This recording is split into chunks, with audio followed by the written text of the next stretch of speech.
ஆண்டவர் வெளிச்சவருமாகிய இயேசு கிறிஸ்துவின் மேன்மை மகத்துவமான நாமத்திற்கு மகிமை உண்டாவதாக. மீண்டும் கர்த்தருடைய நாமத்தை ஆராதிக்க நாம் அனைவருக்கும் ஆண்டவர் இயேசுதான் ஜீவனை தந்திருக்கிறார், சுகபலனையும் ஆரோக்கியத்தையும் தந்திருக்கிறார்.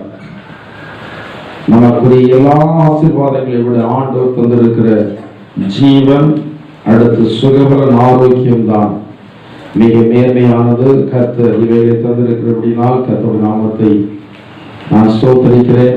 கர்த்தருடைய நாமத்தை ஆராதனை செய்ய கடந்து கொண்டிருக்கிற அனைவருக்கும் அன்பின் வாழ்த்துதலை நான் தெரிவித்துக் கொள்கிறேன். இந்த வேளையில தேவன் நம்மோடு பேசும்படியாக நாம் தேவனுக்கு ஒப்புக் கொடுத்து கர்த்தருடைய வார்த்தைக்கு நேராக நாம் திரும்பவும் வாசிப்போம். 1 கொரிந்தியர்கள் நிருபம் 9ஆம் அதிகாரம் 24ஆம் வசனத்தை வாசிப்போம். பந்தய சாலையில் ஓடுகிறவர்கள் எல்லாரும் ஓடுவார்கள், ஆகிலும் ஒருவனே பந்தயத்தை பெறுவான் என்று அறியீர்களா? நீங்கள் பெற்றுக்கொள்ளத்தக்கதாக ஓடுங்கள். போதும், நீங்கள் பெற்றுக்கொள்ளத்தக்கதாக ஓடுங்கள். ஓடுகிற அனைவரும் பந்தயத்தினுடைய பொருளை பெற்று விடுவதில்லை. ஆவிக்குரிய ஓட்டத்திலும் ஆண்டவருக்காக ஓடுகிறேன் என்று சொல்கிறதான எல்லா ஜனங்களும் அந்த நித்திய ராஜ்யத்தை சுதந்திரித்துக் கொள்ள முடிவதில்லை. வேதத்திலே ஆண்டவராகிய தேவன், ஆண்டவராகிய இயேசு கிறிஸ்து அவர் பூமியிலே ஊழியத்தை செய்த நாட்களிலே வேத பாரகரையும் பரிசேயரையும் பார்த்து ஒரு வார்த்தை சொன்னார். உங்களுக்கு முன்பதாக ஆயக்காரரும் பாவிகளும் தேவனுடைய ராஜ்யத்தில் இருப்பார்கள், நீங்களோ புறம்பான இருளிலே இருப்பீர்கள் என்று சொல்லி ஆண்டவர் சொன்னார். நாம் ஒருவேளை நினைக்கலாம், ஆண்டவரை பற்றி நாம் அறிந்திருக்கிறபடினாலே எனக்கு பரலோக ராஜ்யம் உண்டு, நான் வேத வசனங்களை எல்லாம் கற்று அறிந்திருக்கிறேன், எனவே எனக்கு பரலோக ராஜ்யம் உண்டு என்று சொல்லி நீங்கள் எண்ணுவீர்களானால் நீங்கள் ஏமாந்து விடுவீர்கள். வேதபாரகர் வேதத்தை குறித்து நன்றாக அறிந்திருந்தவர்கள். வேதத்தில் எந்த வசனத்தை கேட்டாலும் அந்த வேதபாரகருக்கு தெரியும். பரிசேயர் வேத வசனத்தின்படி குற்றம் சாட்டப்படாதவர்கள். தேவனுக்கு அடுத்ததான அநேக காரியத்துல இந்த பரிசேயர்களுக்கு பக்தி வைராக்கியம் எல்லாம் உண்டு. ஆனால் ஆண்டவருடைய சாட்சி என்ன சொல்கிறது என்றால், இந்த ஆயக்காரரும் பாவிகளும் தேவனுடைய நாட்களில் இருக்கும்போது நீங்கள் புறம்பான இருளிலே இருப்பீர்கள். இந்த வார்த்தை உங்களுக்கு ஒரு எச்சரிப்பை கொடுக்க வேண்டும். நம்மில் அநேகர் நினைக்கிறோம், நான் மறந்துடுகிறேன், நான் ஞான ஸ்நானம் எடுத்து விட்டேன், இனிமேல் எனக்கு நிச்சயமாக தேவனுடைய ராஜ்யம் தான் என்று சொல்லி நினைக்கலாம். மரணத்தின் போது நன்றாக கொயரெல்லாம் வைத்து பாட்டு பாடி நன்றாக பிரசங்கம் பண்ணியெல்லாம் அடக்கம் பண்ணியிருப்பாங்க.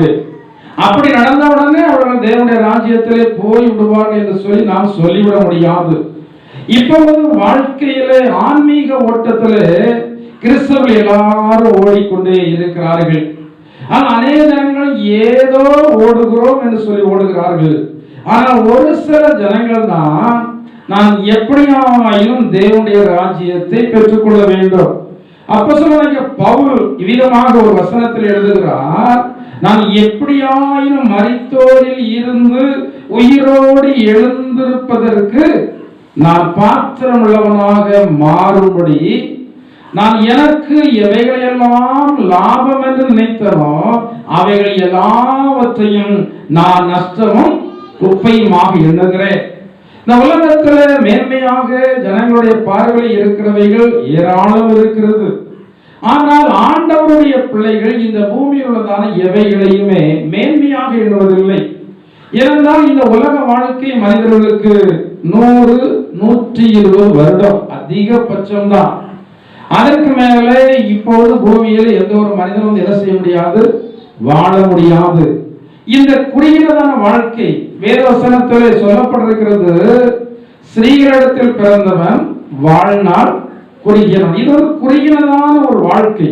இந்த 120 வருடம் என்பது நீண்ட வாழ்க்கை அல்ல. ஆனால் ஒரு மனுஷன் 100 வருடம் வாழ்ந்தான்னா எல்லா மனிதர்களும் சொல்லுவாங்க, இவரோட ஆசீர்வதிக்கப்பட்டவர்கள், இவர் தீர்க்காயுசோடு வாழ்ந்தார்கள் என்று சொல்லி. தீர்க்காயுசு என்பது இந்த உலக வாழ்க்கை அல்ல. தீர்க்காயுசு என்பது மறுமையினுடைய வாழ்க்கை.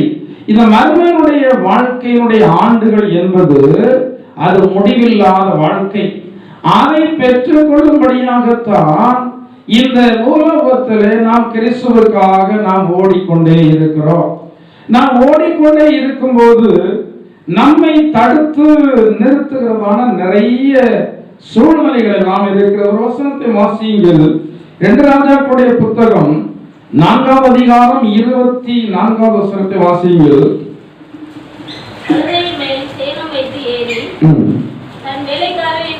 தன் வேலைக்காரனை நோக்கி இதை ஓட்டி கொண்டு போ சொன்னால் ஒழிய நீ போகிற வழியில் எங்கும்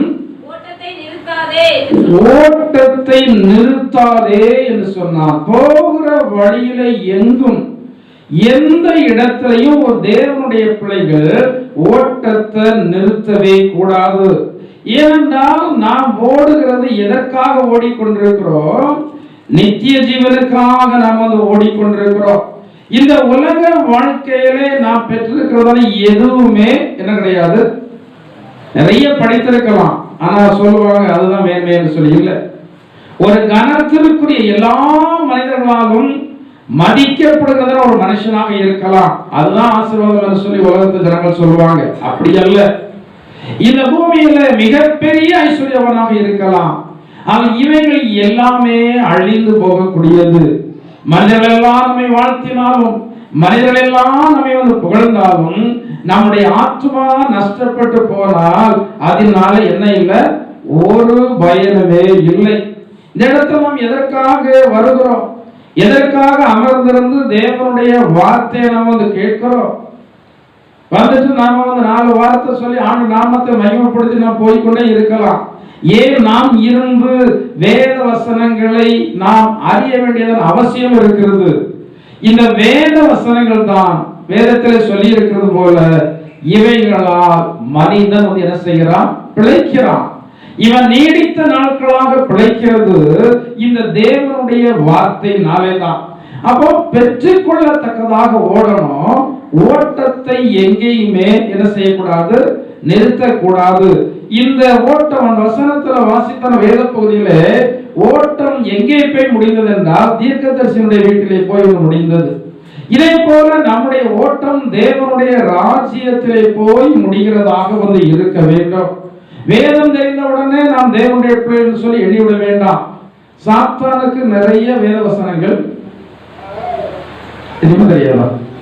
சாத்தானுக்கு வேத வசனங்கள் நிறைய தெரியும்.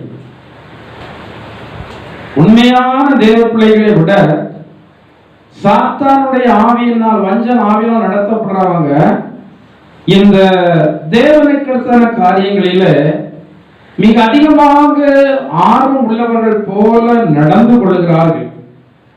ஆனால் மனிதர்கள் எல்லாரும் முகத்தை வந்து பார்த்து கொண்டிருக்கும் போது தேவன் நம்முடைய இருதயத்தை என்ன செய்கிறார்? நம்முடைய வாழ்க்கையுடைய காரியங்கள் எல்லாம் இருதயத்தினுடைய அடிப்படையில் தான் இருக்கிறது. கவனிக்கிறீர்களா? உங்க இருதயம் எதாவது நிரப்பப்பட்டிருக்கிறதோ அதுவாகத்தான் நீங்க மாறுவீங்க. இதுல சந்தேகமே கிடையாது. அதுவாகத்தான் நீங்க மாறுவீங்க. எனவே தான் வேதத்தில் சொல்லப்பட்டிருக்கிறது, எல்லா காவலோடும் எதை காக்கணும்? நீங்க எதை காக்குறீங்க? பணத்தை காக்கிறோம், பொருளை பாதுகாக்கிறோம், சிலர் சரீர சுகத்தை வந்து பாதுகாக்கிறோம். அதற்காக என்னென்ன முயற்சியெல்லாம் செய்ய வேண்டுமோ அத்தனை முயற்சியும் நாம் வந்து செய்கிறோம். ஆனா தேவனுக்கு அடுத்ததான காரியத்துல மேன்மையான பொருளை பெற்றுக் கொள்வதற்காக எந்த ஒரு முயற்சியுமே என்ன செய்யறதை எடுக்கிறதே இல்லை. தேவனுக்கு அடுத்தான காரியங்களை நீங்கள் எந்த அளவுக்கு பிரயாசப்படுகிறீங்க? வேதத்துல பார்க்கிறோம் அல்லவா? எல்லா பிரயாசத்துக்கும் என்ன உண்டு? எல்லா பிரயாசத்துக்கும் என்ன உண்டு? சொல்லுங்க. பலன் உண்டு. எதற்காக பிரயாசப்படுறீங்க? கடந்த வாரத்தில் சொன்னேன், திருப்தி செய்யாத பொருளுக்காக என்னது? திருப்தி செய்யாதவைகளுக்காக, ஆத்மாவில திருப்தி வராத காரியத்திற்காக பிரயாசத்தை எல்லாமே இன்றைக்கு மனிதர்கள் என்ன பண்ணி கொண்டிருக்கிறாங்க? செலவு பண்ணி கொண்டிருக்கிறார்கள். அப்படிப்பட்டதான ஜனங்கள் தேவன் வைத்திருக்கிறதான மேன்மையான காரியங்களை பெற்றுக்கொள்ள முடியாது. இப்போது நாம் விலகி ஓடுகிறதான காரியங்கள் ஒன்று. இரண்டாவதாக லெக்கே நோக்கி ஓடுகிறதான காரியங்கள். இந்த விலகி ஓடுகிறதான காரியங்கள் ரெண்டு காரியங்களை குறித்து நான் ஏற்கனவே உங்களுக்கு நான் சொல்லிவிட்டேன் சென்ற வாரத்தில். ஆதியாகமத்துடைய புத்தகத்தில் 19ஆம் அதிகாரம் 17ஆம் வசனத்தை வாசியுங்கள். அவர்களை வெளியே கொண்டு போய்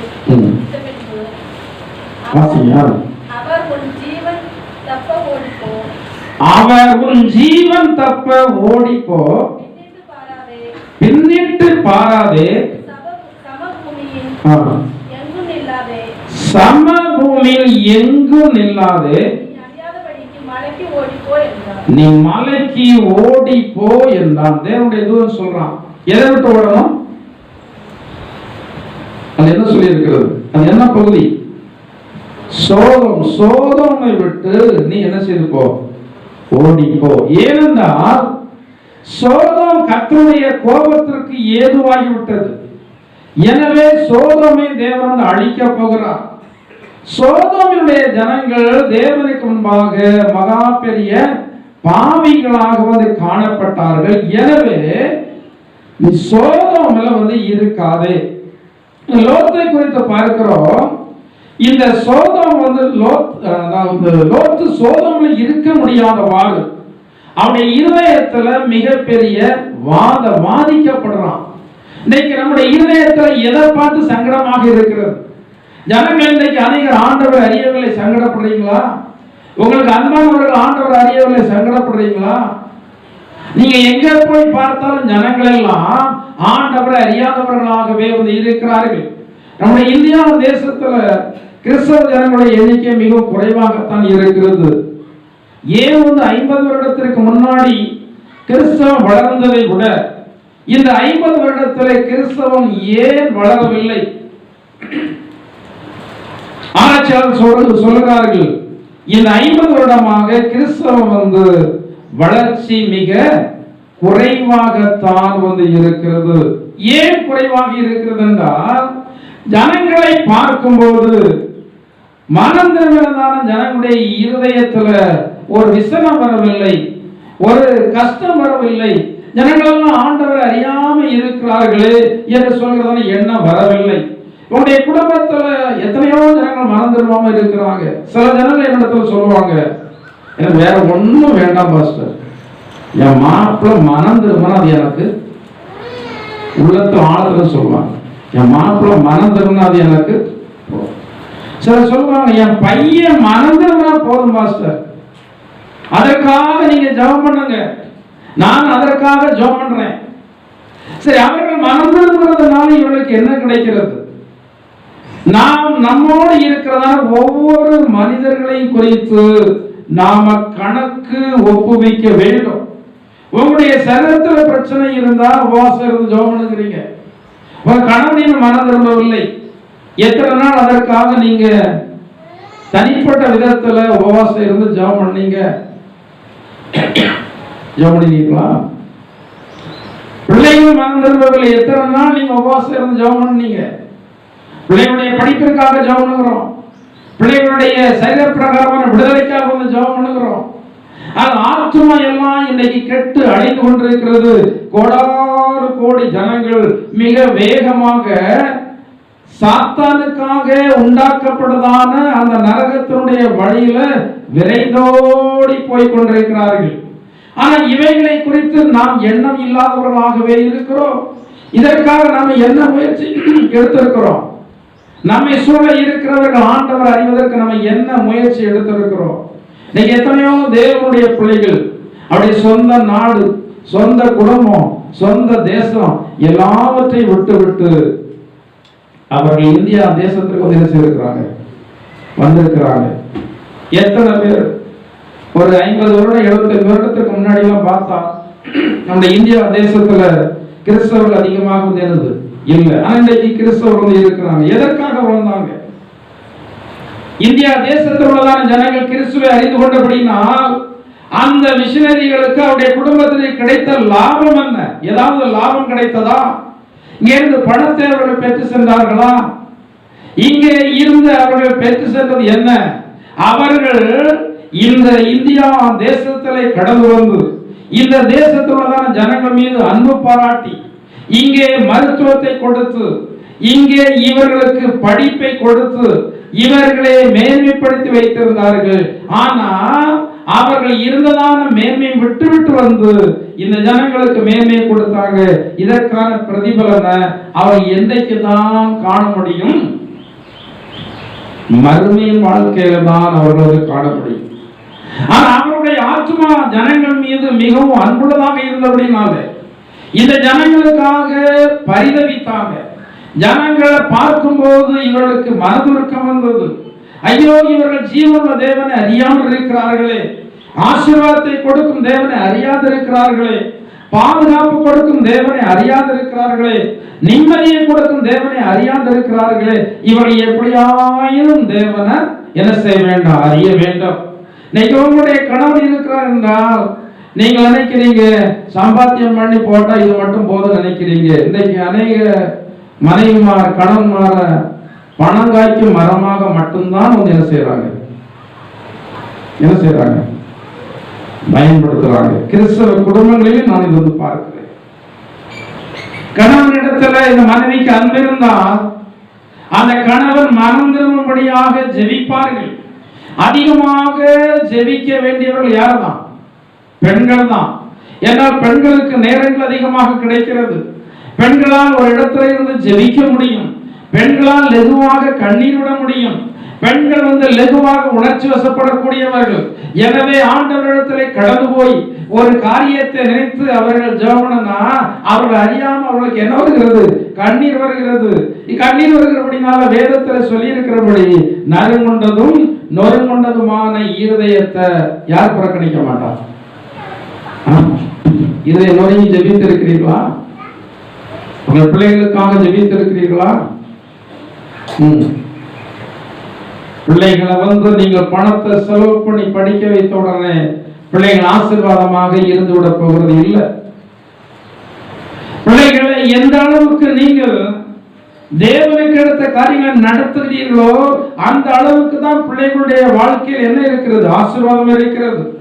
வேதத்தில் சொல்லி இருக்கிறது அல்லவா? பிள்ளையாண்டான் ஆனவன் நடக்க வேண்டிய வழியில அவனை நடத்து. எதற்கு நடத்துறீங்க? படிக்கிறதற்கு நடத்துறீங்க. எதற்கு நடத்துறீங்க? விரோதத்தை, அடுத்தவர் மேல விரோதத்தை பாராட்டுவதற்கு சொல்லி கொடுக்குறீங்க. வேற எதற்கு நடத்துறீங்க? உங்களுடைய பிள்ளைகளை தேவ பக்திக்கு நேராக நடத்துகிறீர்களா? தேவனுக்கு பயப்படுற பயத்திற்கு நேராக நடத்துகிறீர்களா? தேவனை துதிப்பதற்கு நேராக நடத்துகிறீர்களா? ஊழியங்களிலே பங்கெடுப்பதற்கு நேராக நடத்துகிறீர்களா? 4 பேருக்கு ஆண்டவர் பேரை சொல்லும்படியாக நடத்துகிறீர்களா? இல்லை. 24 மணி நேரம் நம்முடைய ஆத்மாவை திருப்தி செய்யாத காரியத்தை நாமும் நாடி நாமும் விரும்பி நம்முடைய பிள்ளைகளையும் அதே வழிகளிலே வழி நடத்துகிறோம். எனவே இந்த பிள்ளைகளுடைய வருங்காலம் ஆசீர்வாதமாக இல்லை. பெற்றோர்களாகிய நீங்கள், பைபிள் சொல்லப்பட்டிருக்கிறது அல்லவா, நீதிமான் தன் உத்தமத்துல எப்படி இருக்கிறான்? உறுதியாய் இருக்கிறான். அவனுக்கு பின்பு அவன் பிள்ளைகளும் பாக்கியம் உள்ளவர்களாக இருக்கிறார்கள். நான் பார்க்கிறதான அளவுல பிள்ளைகளுக்கு ஆண்டவர்கள் அறியாத பெற்றோர்கள் சாபத்தை சேர்த்து வைக்கிறதை விட வசனத்தை தெரிந்தவர்கள், தேவனுடைய பிரமாணங்களை தெரிந்தவர்கள், தாங்கள் ஆண்டவருக்காக வாழாதபடி இந்த பிள்ளைகளை சரியானபடி நடத்தாதபடி பிள்ளைகளுக்கு எதை சேர்த்து வைக்கிறாங்க? சாபத்தை வந்து சேர்த்து வந்து வைக்கிறார்கள். நம்முடைய வாழ்க்கையில நாம் வந்து ஓட வேண்டியதான காரியங்களை விட்டு என்ன செய்ய வேண்டுமோ ஓட வேண்டும். சோதம் வந்து அக்கிரமம் செய்யறவருடைய பட்டணம். இந்த சோதமுடைய ஜனங்கள் பாவிகள். இந்த சோதமுடைய ஜனங்கள் வந்து ஆண்டவருக்கு பிரியமில்லாத பாவத்தை செய்தார்கள். ஆனா ஆண்டவர் அந்த இடத்திலையும் நீதிமானாகிய யார் வச்சிருக்கிறார்? லோத். அவன் குறித்து சொல்லப்பட்டிருக்கிறது நீதிமானாகிய, அதான் சொல்லியிருக்கு, ஏன் அவனை நீதிமானாகிய லோத் என்று சொல்லி சொல்லப்பட்டிருக்கிறது? அவனுடைய இருதயம் வந்து என்ன செய்ததான்? பாதிக்கப்பட்டது. எதை பார்த்து? அதான் உங்களுக்கு முன்ன நேரம் சொல்லி கொண்டு வந்தேன். கணவன் மனம் திரும்பல, ஆண்டவரை அறியல. உங்க இருதயத்துல என்ன வரணுமா? ஒரு பாதிப்பு வரணும். ஒரு வாத இதயத்துல வந்து வரணும். அந்த பாதிப்பு வந்துச்சுன்னா எப்போதும் அந்த பாதிப்பு உங்களுடைய இருதயத்துல சத்தமாக தேவனிடத்துல போய்கொண்டே இருக்கும். ஆண்டவரே, என்னுடைய கணவன் இன்னும் மனம் திரும்பவில்லை, என்னுடைய கணவன் இன்னும் மனம் திரும்பவில்லையே. நீங்கள் தேவனுடைய ராஜ்யத்தில் இருக்கும்போது, உங்களுடைய கணவன் நரகத்தில் இருந்தால் அது ஏற்புடையதா? நீங்க நினைத்து பாருங்க, அது ஏற்புடையதா? நீங்க இன்னைக்கு பிள்ளைகளை நேசிக்கிறீங்க, இந்த நேசிக்கிறதான பிள்ளைகள் நரகத்துல இருந்தா அது உங்களுக்கு நலமாக வந்து இருக்குமா? எதை குறித்ததான கணக்கை நீங்க ஆண்டவரத்துல எப்படி கொடுக்க போறீங்க? இந்த லோத்து அவன் சோதோமனுடைய எங்க போய் இருக்கிறான்? எங்க இருக்கிறான்? வாசல்ல போய் இருக்கிறான். இவன் அந்த பட்டணத்துல இருப்பதற்கு என்ன இல்ல? மனம் இல்ல. மனம் இல்லாமல், இந்த பாவங்களை அக்கிரமங்களை பார்க்க மனம் இல்லாமல் அவன் பட்டணத்தினுடைய வாசல்ல போய் இவன் இருக்கிறான். இவனை வந்து தேவனுடைய தூதர்கள் சந்தித்து அவனையும் அவனுடைய வீட்டில் உள்ளவர்களையும் எங்க போய் சொன்னாங்க? இந்த சமபூமியில் எங்க இருக்காத சோதனை விட்டு விலகி நீ வந்து என்ன செய்? ஓட வேண்டியதான காரியத்துக்கு நம்ம விலகி ஓடிதான் ஆகணும். ஒரு இடத்துல தீ பிடிக்கும்னா நிற்க மாட்டோம். ஏன்னா நம்முடைய சரீரத்தை வந்து பொசுக்கி விடும். எனவே நம்ம வந்து ஓடுவோம். ஒரு இடத்துல வந்து வெள்ளம் வந்து கொண்டிருக்கிறதுனா தெரிந்து அந்த இடத்துல நிற்க மாட்டோம். வெள்ளம் நம்மளை வந்து அழித்து விடும். கடற்கரைக்கு சுனாமி இருந்தால் தலைதறிக்க வந்து ஓடுவோம், நம்முடைய ஜீவன் தப்ப வேண்டும் என்று சொல்லி. அப்ப ஆண்டவர் சொன்னாரு, நீங்க சமபூமியில எங்குமே நிற்காதங்க, எங்க போங்க? மலைக்கு போங்க. மலைக்கு ஓடி போகிறது என்பது ரொம்ப மலை வந்து ஏற்றமாக இருக்கும், கரடு முரடாக இருக்கும். மலையில் நிறைய வந்து விஷ ஜந்துக்கள் இருக்கும். எனவே மலைக்கு போகிறது என்பது கடினம். ஆனா ஆண்டவர் சொல்றாரு, நீ எங்க தான் போகணும்? லோத்து சொல்றான், மலைக்கு ஓடி போக என்னால் முடியாதுன்னு சொல்றான். ஆனா ஆண்டவர் சொல்றாரு, உன்னுடைய ஜீவன் தப்பணும்னா நீ இந்த இடத்தை விட்டு நீ முதல்ல இடத்தை காலிப்பட. சோதோமை குறித்து பார்க்கிறோம், செழிப்பான இடம். சோதம் வந்து செழிப்பான இடம். அதை அழிப்பதற்கு முன்பதாக அந்த இடம் எப்படி இருந்ததா? ஏதேன் தோட்டத்தை போல இருந்ததுன்னு சொல்லி சொல்லப்பட்டிருக்கிறது. அவ்வளவு செழிப்பான இடம் என்னது? சோதம். எனவேதான் அந்த சோதம்ல நிறைய வசதி படைத்தவங்க வந்து இருந்தாங்க. இந்த வசதி படைத்தவர்கள் மகா பயங்கரமான பாவிகளாகவும் வந்து அந்த இடத்துல ஜீவித்தார்கள். எனவே நீதிமானே அந்த இடத்துல வைப்பதற்கு ஆண்டவருக்கு இருக்கும். ஏனென்றால் அழிக்கப்பட போகிறது. இந்த பூமி வந்து அழிக்கப்பட போகிறது. இந்த பூமி இனிமேல் தண்ணீரினால் அழியாது. கவனிக்கிறீங்களா? தண்ணீரினால் அழியாது. அக்கினிக்கு இரையாக இந்த பூமி வந்து அக்கினிக்கு இரையாக வைக்கப்பட்டிருக்கிறது. ஆண்டவர் இந்த உலகத்தினுடைய முடிவில் இந்த பூமியை அழித்து விட்டு புதிய பூமியும் புதிய வானத்தையும் ஆண்டுடைய பிள்ளைகளுக்காக சிருஷ்டிப்பதாக வாக்கு பண்ணியிருக்கிறார். எனவே இந்த பூமி அழிக்கப்பட இருக்கிறது. இந்த பூமி அழிக்கப்படுவதற்கு முன்பதாக இந்த இடத்துல இருந்து ஒரு கூட்டம் ஜனங்களை ஆண்டவர் வேறு பிரித்து அவருடைய ராஜ்யத்திலே சேர்க்கும்படியாகத்தான் அவர் சொல்றாரு, இன்னைக்கு நீங்கள் சில இடத்தை விட்டு என்ன செய்ய வேண்டும்? ஓடத்தான் வேண்டும். அதுல இன்னொரு வசனத்தை வாசிங்க. எசேக்கியேல் தீர்க்கதரிசன புத்தகம் 16வது அதிகாரம் 49வது வசனத்தை வாசிங்க. எசேக்கியேல் 16:49 வாசிங்க. இதோ கர்வமும் ஆகார திரட்சியும் நிர்விசாரமான சாங்கோபாங்கமாகிய இவைகளே சகோதரியான சோதோமின் அக்கிரமம். போதும். பையன்மார் வாசிங்க. புதிய ஏற்பாடுல இருக்கான பழைய ஏற்பாடுல இருக்கு. யாரு பையன்மார் யார் சித்திரத்தில் இருக்காங்க? எசேக்கியேல் 16:49. என்னதான்? என்ன பேரு? கர்வம். கர்வம் என்ன தெரியுமா? மேட்டி மேல ரொம்ப பெருசு. கர்வமா பார்க்கிறது, கர்வமா பேசுறது, கர்வமா நடக்கிறது, கர்வம். என்னதான் ஆகார பிரச்சனை என்னது? ஆகார பிரச்சனை என்னது? சாப்பிட்டுக்கிட்டே இருக்குது. சிலர் பாருங்க 24 மணி நேரமும் சாப்பிட்டுட்டே இருப்பாங்க. சிலர் நான் பார்த்துருக்கிறேன், இந்த பெண்கள் சிலரை பார்த்துருக்கிறேன், ஆண்கள் அப்படி பார்க்கல. மடிக்குள்ள வச்சு எப்போதும் வாய் அசைஞ்சுக்கிட்டே இருக்கும். சில பெண்களை பார்த்துருக்கிறேன், ராத்திரி 12 மணிக்கு போய் எழுதி சாப்பிட்டு இருப்பாங்க. என்ன பசிக்கணும், வயிறு பசிக்கணும். பைபிள் என்ன சொல்லப்பட்டிருக்கிறது? சாப்பாடு எதற்கு? சாப்பாடு எதற்கு? ருசிக்கா பலத்துக்கா? சாப்பாடு ஆண்டவர் வச்சது ருசிக்கா பலத்துக்கா? அந்த பலத்திற்கு ஏற்ற வேலை என்ன செய்யணுமா? ஏற்ற வேலை சாப்பிடணும். சிலருக்கு ஒரு நேரம் சாப்பிட்டா அவர்களால் இருக்கவே முடியாது. வயிறுலாம் காந்துன்னு சொல்லுவாங்க. எனக்கான அதெல்லாம் நம்ப முடியாது, நமக்கெல்லாம் அந்த அனுபவம் இல்லை. 2 நேரம் சாப்பிடலாம், வயிறுலாம் நமக்கு காந்தி எப்படி பழக்கம் இல்லை. ஏன்னா சின்ன வயசுல இருந்தே பசி பட்டினி இவைகளெல்லாம் நம்ம கடந்து வந்த அப்படின்னால அந்த அனுபவங்கள்லாம் நமக்கு வந்து இல்லை. ஆனா சிலர் சொல்றாங்க ஒரு நேரம் இவர்களுக்கு சாப்பிடணும்னா இவர்களால் இருக்கவே முடியாது. சோதமனுடைய பாவத்தை குறித்து சொல்லப்பட்டிருக்கிறது. கர்வம், ஆகார திரட்சி. அதிகமாக சாப்பிட்ட உடனே பலன் வந்துவிட போகிறது இல்ல. அதிகமா சாப்பிடணும் பலன் வந்துருமா? அப்படிலாம் கிடையாது.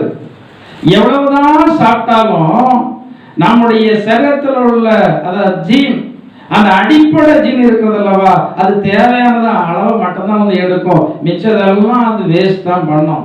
ஆகாரம் வேண்டும், ஆனா சாப்பாட்டுறாமராவது என்ன செய்யக்கூடாது, இருக்கக்கூடாது. அவர்கள் சாப்பிட்டே இருந்தாங்களாம். அடுத்தால என்னது? நிர்விசாரணை என்னது?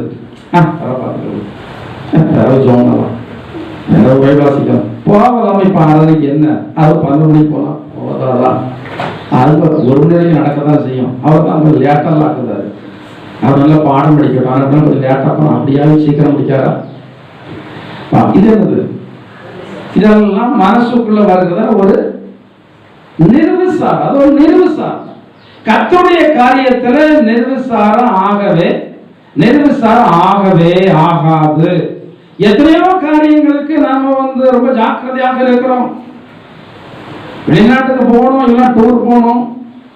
டூர் போறதுனா பஸ் கரெக்டா 11 மணிக்கு கிளம்பும் அப்படின்னா அங்க 10 மணிக்கு போய் உட்கார்ந்துருப்போம். ஏன்னா வந்து நல்ல சீட்டு கிடைக்கணும், நல்ல இடம் கிடைக்கணும். எனவே 10 மணிக்கே போய் உட்கார்ந்து நம்ம வசதியான இடத்துல உட்கார்ந்து கரெக்டா போயிட்டு கரெக்டா வரணும். ஆனா தேவனுடைய சபையில் வரணும்னா எப்படி இருக்கு? நமக்கு நிர்விசாரமா இருக்கு. ஆனா இது எல்லா செயல்களுக்கும் பைபிள்ல சொல்லப்பட்டிருக்கிறது அல்லவா, எல்லா காரியங்களுக்கும், அது நன்மையானாலும் சரி தீமையானாலும் சரி, எல்லாவற்றிற்கும் தேவனுக்கு என்ன ஒப்புவிக்கணும்? ஒப்புவிக்கணும். கவனிக்கிறீங்களா?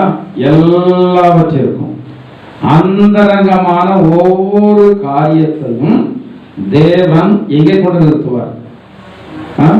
கள்ள சாட்சிலாம் ஆண்டவரத்தில் யாரும் சொல்ல முடியாது.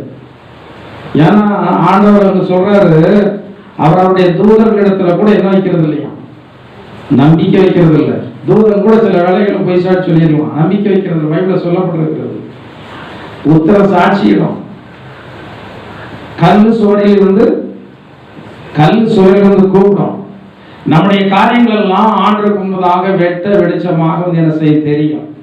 இன்னைக்கு மனிதர்கள் எல்லாம், எல்லா மனிதர்களும் தேவனுக்கு பயமில்லாத வாழ்க்கை வாழுகிறது போல தேவனுக்கு கொஞ்சம் கூட பயமில்லாத வாழ்கிறவங்க யார்தான்? கிறிஸ்தவர்கள் தான்.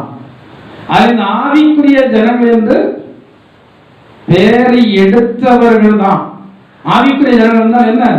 பரிசுத்தாவினுடைய அபிஷேகத்தை பெற்றிருக்கிறேன் என்று சொல்லி சொல்லுகிறவர்கள், எண்ணுகிறவர்கள் தான் இன்னைக்கு யாருக்கு பயம் இல்லாம வாழ்றாங்க? தேவனுக்கு பயம் இல்லாமலே வாழ்றாங்க. பேச்சு தேவனுக்கு பயம் இல்ல, சிந்த தேவனுக்கு பயம் இல்ல, செயல்பாடுகள் தேவனுக்கு பயம் இல்ல. ஆனா எதுவா இருந்தாலும் சரி, ஆண்டவர் எல்லாவற்றையும் நியாயத்திலே கொண்டு வந்து நிர்விசாரமாக நாம் இருக்கக்கூடாது. அழிவு வருகிற வரைக்கும் மனுஷனுடைய இருதயம் இருமாப்பா இருக்கும். இருமாப்பு யாருக்குன்னா நிர்விசாரம் இருக்கிறவங்களுக்கு என்ன வரும்? நோவாவுடைய காலத்துல அப்படித்தானே இருந்தாங்க. நோவா சொன்னார், அவர் ஒரு நீண்ட பிரசங்கத்துல நிகழ்த்தல, சிரமப்பட்டதெல்லாம் நோவா. ஆனா அவர் சொன்னது என்னன்னா, பைபிள்ல சொல்லப்பட்டிருக்க நீதியை பிரசங்கித்தவனாகிய நோவா. அவன் என்ன சொன்னான்? எல்லாரும் எங்க வாங்க, வேலைக்கு வாங்க. யாருக்குமே வருவதற்கு என்ன இல்லை. அவன் என்ன சொல்லி வேலைக்கு வர சொன்னான்? மழை வரப்போகுது, இதுவரைக்கும் இல்லாத வெள்ளம் வரப்போகுது. என் வார்த்தையை ஜனங்கள் என்ன செய்யறாங்க? என் வார்த்தையை ஜனங்கள் நம்பவே இல்லை. இன்னைக்கு நம்ம சொல்லிட்டு தான் இருக்கோம். யார் வரப்போறா? எப்ப வரப்போறா?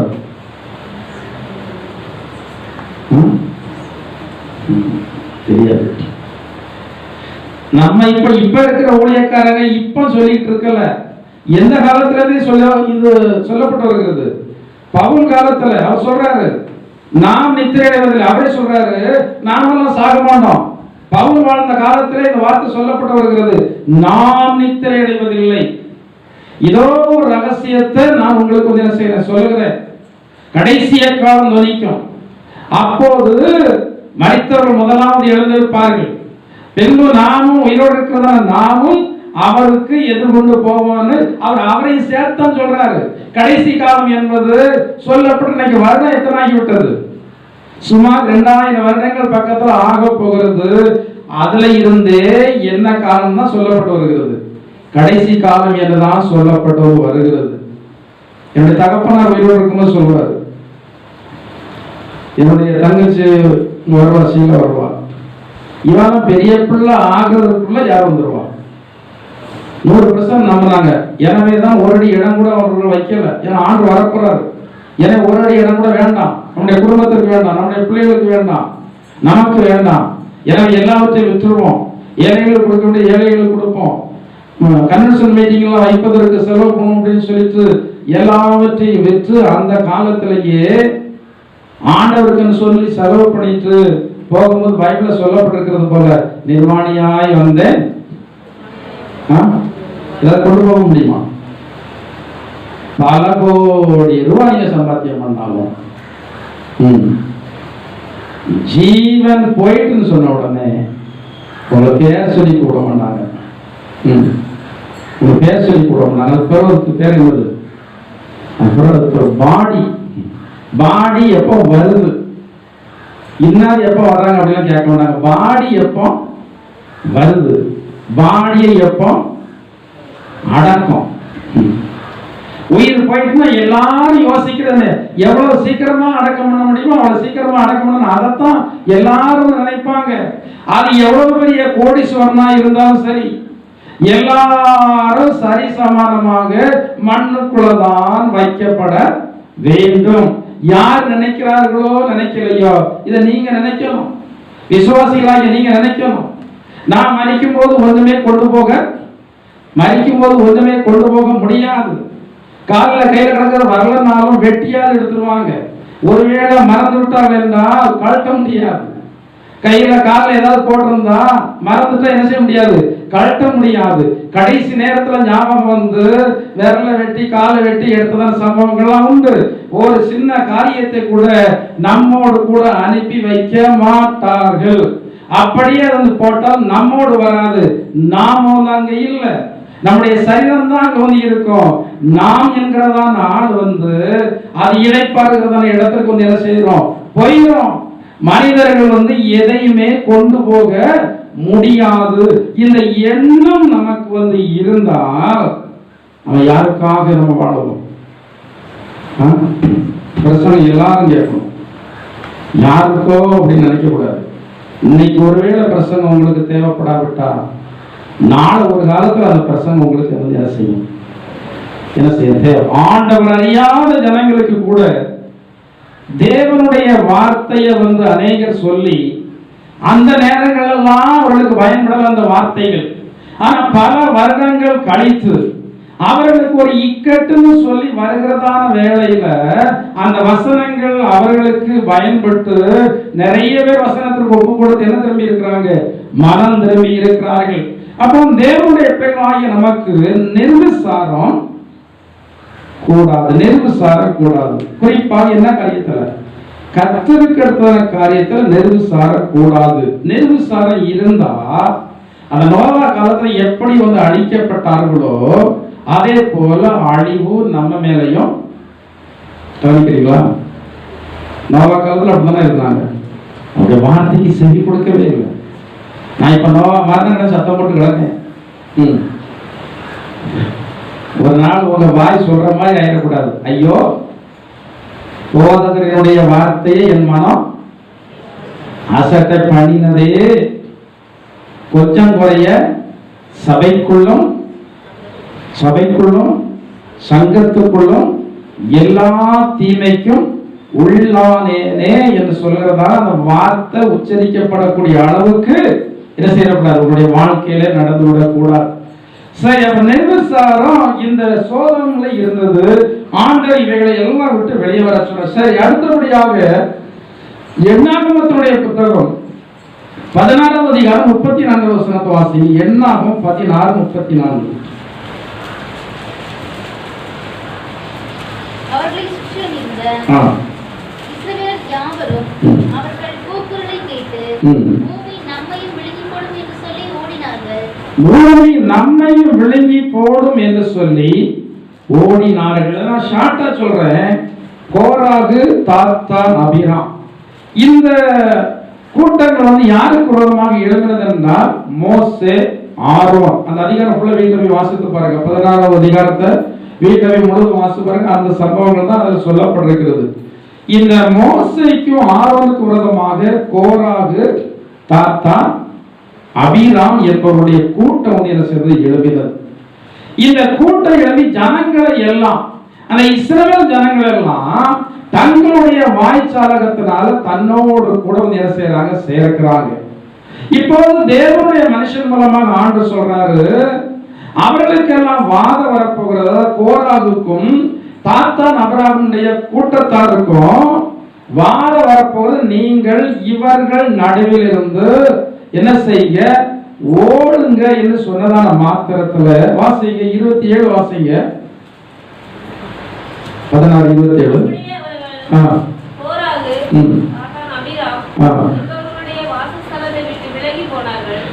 விலகி போனார்கள்.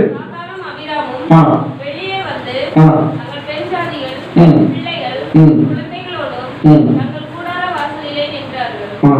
அப்பொழுது மோசே, சரி, அவர்கள் பெண் ஜாதிகளோடும் பிள்ளைகளோடும் தங்கள் கூடார வாசல் நின்றார்கள். எழும்பினது நீங்க நல்லா நினைத்து பார்க்கணும். எழும்பினது தாத்தான், அபிராம், கோராகு கூட்டம். அந்த சாமம் யாருக்கு சேர்ந்து வருது? சாமம் யாருக்கு சேர்ந்து வருது?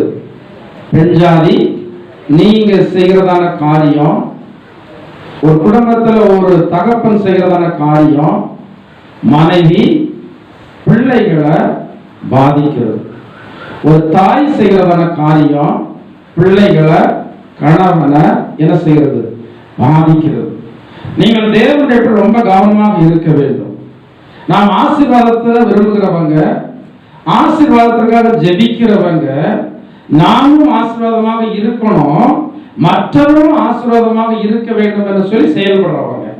அப்போ நாம வந்து ஆசீர்வாதத்திற்கு மாறான காரியங்கள் நடந்துவிடக் கூடாது என்பதுல மிக கவனமாக, மிக ஜாக்கிரதையாக வந்து இருக்க வேண்டும்.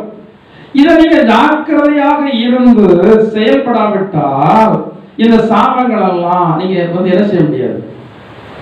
இன்னைக்கு சிலரும் சொல்லுவாங்க, அதெல்லாம் சாபம் கிடையாது, ஒண்ணும் கிடையாது. எனக்கு கிடையாதா? இன்னும் கிடையாது. சாபம் எங்கிருந்து வருது? சாபம் எங்கிருந்து வருது? எங்கிருந்து வருது? வானத்திலிருந்து சாபம் வரல. சாபம் வந்து ஆண்டவர் யாருக்கும் அவரா வந்து கொடுக்கல. சாபம் எல்லாம் நம் மூலமாகவும் நம்முடைய சந்ததி மூலமாகவும் தான் என்ன செய்யுது, வருது. பைபிள் அதாவது ஒரு வசனத்தை மட்டும் பார்த்துட்டு ஒரு முடிவுக்கு வந்துவிட முடியாது. முதல்ல ஒரு வசனம் இருக்கும், மூடனுக்கு உத்தரவு கூடாதான் இருக்கும். ஒரு வசனம் தாண்டி நீங்க பாத்தீங்கன்னா மூடனுக்கு உத்தரவு கூட இருக்கும். அப்ப ரெண்டையும் சேர்த்து வச்சு பகுத்து பார்க்கணும். எந்த மூடனுக்கு உத்தரவு கொடுக்க வேண்டும், எந்த மூடனுக்கு உத்தரவு கொடுக்க கூடாது, எந்த இடத்துல உத்தரவு கொடுக்க வேண்டும், எந்த இடத்துல உத்தரவு கொடுக்க கூடாது. வசனத்துல 2 வசனம், ஆண் வசனம் பெண் வசனம் பைபிள் இருக்கு. இவைகள் ஒன்றும் என்ன இல்லாதராது, ஜோடி இல்லாதராது. ஒன்று செய்யாதன் இருக்கும், இன்னொரு இடத்துல செய்யன் இருக்கும். ஒன்னு ஆண் வசனம், ஒன்னு பெண் வசனம். இதை ரெண்டையும் எடுத்து பகுத்து நம்ம பரிசுத்த ஆவியானவருடைய ஒத்தாசையோடு நம்ம நிதானித்து பார்த்தால் தான் தெரியும். சாதாரண கண்ணோட்டத்தோடு பார்க்கிறதான மனிதர்களுக்கு வேதத்தில் வைத்திருக்கிறதா சத்தியங்கள் எல்லாம் தெரிகிறதில்லை. வேதத்தை எழுதினது பரிசுத்த ஆவியானவர். 40 விதமான ஜனங்கள் எழுதினார்கள். ஆனா அவர் பரிசுத்த ஆவியானுடைய துணையினால் தான் எழுதினதாக வேத வசனத்தில் சொல்லப்பட்டிருக்கிறது. வேத வாக்கியங்கள் எல்லாம் தேவ ஆவியினால் அருளப்பட்டிருக்கிறது. யார் வேத வசனத்தை எழுதினாங்களோ அவர்கள் மட்டும்தான் அர்த்தத்தை சொல்ல முடியும். ஆவிக்குரிய சபையிலையும் மற்ற சபைகளில் பிரசங்கம் பண்ணினாலும் ஆனா ஆவிக்குரிய அர்த்தங்கள் எல்லாம் இன்னைக்கு ஆவிக்குரிய சபைகள் தான் சொல்லப்படுகிறது. ஏனென்றால் பரிசுத்த ஆவியானவரால் இந்த வேதவசனம் எழுதப்பட்டிருக்கிறபடினாலே பரிசுத்த ஆவியை பெற்றதான தேவனுடைய பிள்ளைகள் தான் அதற்கு விளக்கம் கொடுக்க முடியும். அப்ப இதற்கான போதனைகளை யாரிடத்துல கேட்கணும்? நான் அனுதினம் வேதத்தை கையில எடுக்கும்போது, வாசிக்க கையில எடுக்கும் போதே கொஞ்ச நாளாகவே நான் வேதத்தை வச்சு முன்னாடி ஜோனிட்டு தான் வேதவசனத்தை வாசிக்க ஆரம்பிக்கிறேன். ஏன்னா சாதாரணமாக வாசிக்கிறத மனிதர்களுக்கு தெரியாது, ஒண்ணுமே தெரியாது. ஏதோ மற்ற புத்தகங்கள் மாதிரி வாசிப்பாங்க. ஆனா அந்த பரிசுத்த ஆவியானுடைய அருள் பெற்றவங்களுக்கு அந்த பரிசுத்த ஆவியான சொல்லி கொடுப்பார். நான் ஆண்டவர்கிட்ட சொல்றேன், ஆண்டவரே இந்த வேத வசனத்தை எழுதியார் பரிசுத்த ஆவியார். இந்த பரிசுத்த ஆவியார் என்ன நோக்கத்தோடு இந்த வசனத்தை எழுதி இருக்கிறீங்களோ அந்த நோக்கத்தினுடைய அர்த்தத்தை புரிந்து கொள்ள பரிசுத்த ஆவியானவர் எனக்கு ஞானத்தை தாருங்க, பரிசுத்த ஆவியானவர் எனக்கு அறிவை தாருங்க. அந்த பரிசுத்த ஆவியினால் வருகிறதான அறிவும் பரிசுத்த ஆவியினால் வருகிறதான ஞானம் இல்லாவிட்டால் வேத வசனங்களை உலக மனுஷன் அறிந்து கொள்ள முடியாது. எழுதினவர் என்ன நோக்கத்தோடு எழுதினாரோ அவருக்கு தான் தெரியும். அப்ப அவர் தான் நமக்கு போதனையை என்ன செய்ய வேண்டும், போதனையை நமக்கு அவர் தான் தர வேண்டும். நான் அப்படி வாசிக்கிறபடினால ஆண்டு அநேக போதனைகளை எனக்கு என்ன சொல்லி தருகிறார். சரி, இங்க கணவன் அதாவது இந்த கோராகு தாத்தா நபிராம் கூட்டத்தா பண்ணினதான பாவத்தினால் வருகிற சாபம் யாரும் சொல்லிட்டு மனைவி ஆண்டவரத்தில் ஜெபம், ஆண்டவரே சாபங்களே இருந்தால் என்ன செய்ய போடுங்க, என்ன செய்து போடுங்க. அவன் உணரத்தக்க விதமாய் அவன் பிள்ளைகளுக்கு அளிக்க பைபிள் இருக்கு. நான் சொல்ல, நானும் சொந்தமாக எடுத்துக்கலாம் ஒன்றும் அவங்க வரல, பைபிள் இருக்கதான் அவங்களுக்கு எடுத்து சொல்றேன். பிதாக்கள் செய்த அக்கிரமத்தை பிள்ளைகளிடத்துல நான் இன்னை வரைக்கும் ஆண்டவரிடத்துல கதைட்டு இருக்கேன். என்ன சாபம் ஆண்டவரே இருக்கிறது, என்ன சாபம் இருக்கிறது, என்ன சாபம் இருக்கிறது. ஜெனரேஷன்ல நான் சிந்திக்கிறேன், ஜெனரேஷனை குறித்து நான் விசாரிக்கிறேன். தாத்தா தெரியுமா விசாரிக்கிறேன், தாத்தா என்ன தொழில் செய்தா விசாரிக்கிறேன், என்ன அநியாயத்தை செய்தா விசாரிக்கிறேன், தாத்தாவுக்கு அப்பா யார் அவர் என்ன செய்த விசாரிக்கிறேன். ஏன்னா பைபிள்ல சொல்லப்பட்டிருக்கிறது அல்லவா, பிதாக்கள் செய்த அக்கிரமத்தை பிள்ளைகளிடத்திலே 3ஆம் 4ஆம் தலைமுறை மட்டும் விசாரிக்கிறவராய் இருக்கிற ஏன் அவன் உணரத்தக்க விதமான ஏற்கனவே ஒரு சம்பவம் சொல்லியிருக்கிறார். ஒரு பெரிய ஒரு ஃபேமிலி, அந்த ஃபேமிலிக்கு என்று சொல்லியே ஒரு அடைமொழி பெயரெல்லாம் உண்டு தஞ்சாவூர் பகுதியில்.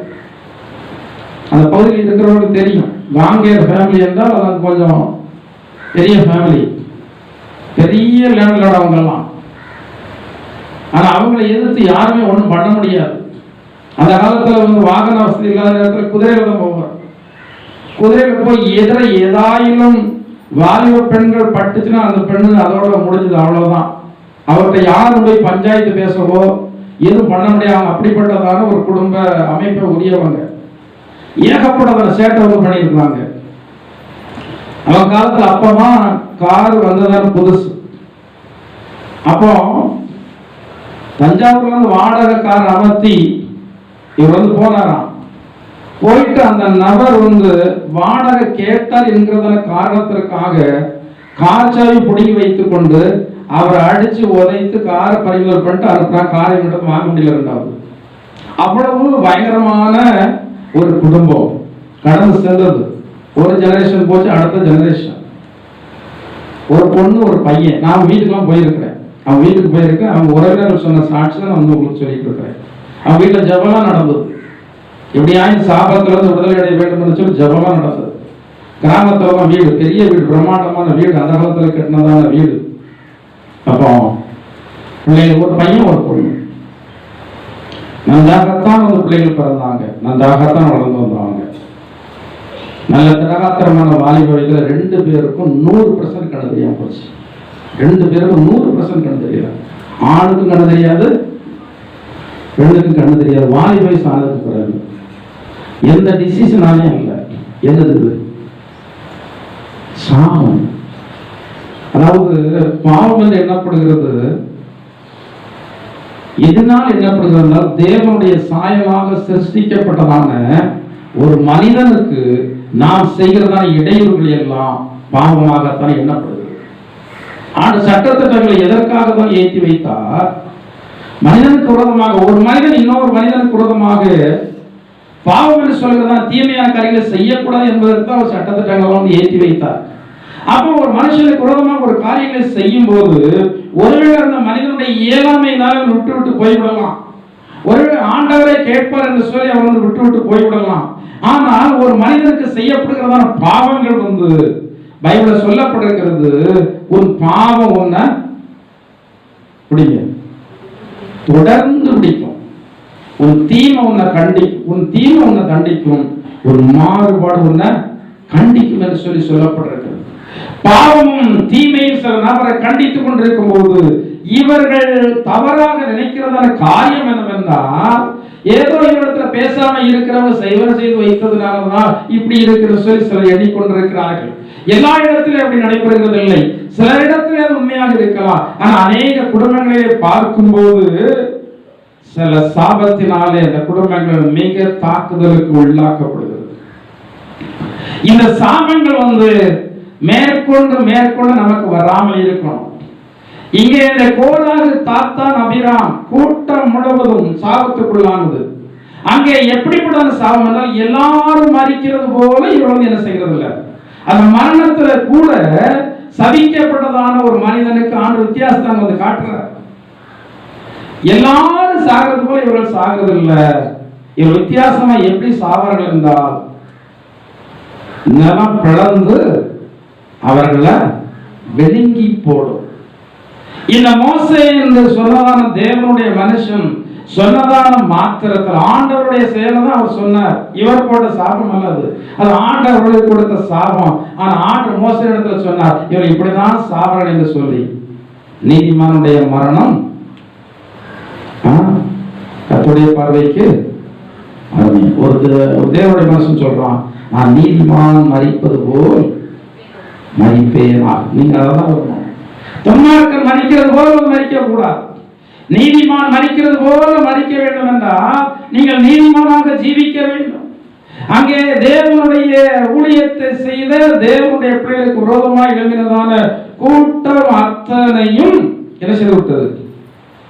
தேவனுடைய சானாபதியாக இருக்கிறதான மனுஷர்களுக்கு யார் என்ன செய்கிறார்களோ அவங்களுக்கு விரோதமான காரியத்தை செய்கிற பொறுப்பை யார் எடுக்கிறார்? யார் எடுக்கிறார்? ஆண்டவரை எடுக்கிறார். மோசே ஆண்டு போய் ஜபமெல்லாம் ஒன்றும் பண்ணல. இவர் அழைச்சோம் அப்படிலாம் ஜபம்லாம் பண்ணல. ஆனா சாபம் எப்படி வந்தது? தானா வந்தது. அந்த பகுதி அதிகமாக நான் விஸ்தரித்த நேரத்தை வீணடிக்க விரும்பல. அடுத்தபடியாக யோசுவாவுடைய புத்தகம் 6வது அதிகாரம் 24 வசனத்தை வாசிங்க.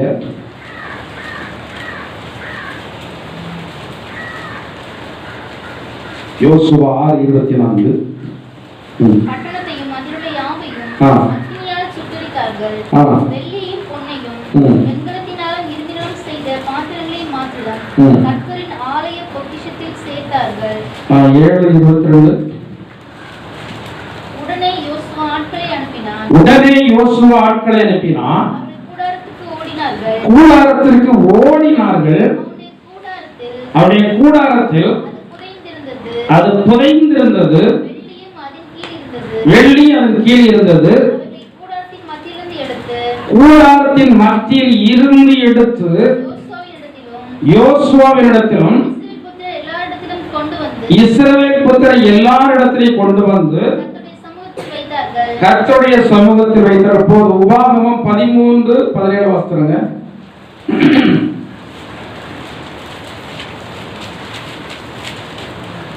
அந்த பட்டணத்தின் குடிகளை பட்டய கற்கினால் வெட்டி அதையும் அதிலுள்ள யாவற்றையும் அதன் மிருக ஜீவன்களையும் பட்டய கற்கினால் சங்காரம் பண்ணி அதெல்லாம் வாசி.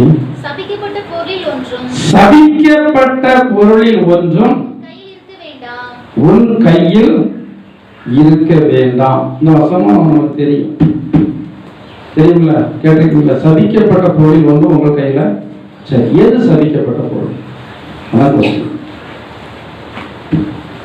சபிக்கப்பட்ட பொருளில் ஒன்று உங்கள் கையில் இருக்க வேண்டாம் என்று வேதம் சொல்கிறது. எது சபிக்கப்பட்ட பொருள்? சொல்லுங்க. இவ்வளவு நாள் ஐந்து வருஷம் வாசிக்க எது சபிக்கப்பட்ட பொருள்?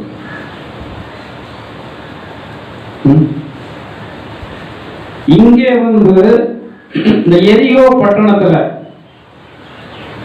இந்த யோசுவாவின் மூலமாக சொல்லப்பட்டதான காரியம் என்னென்றால் சாபத்தீடானது நீங்க எடுக்க கூடாது.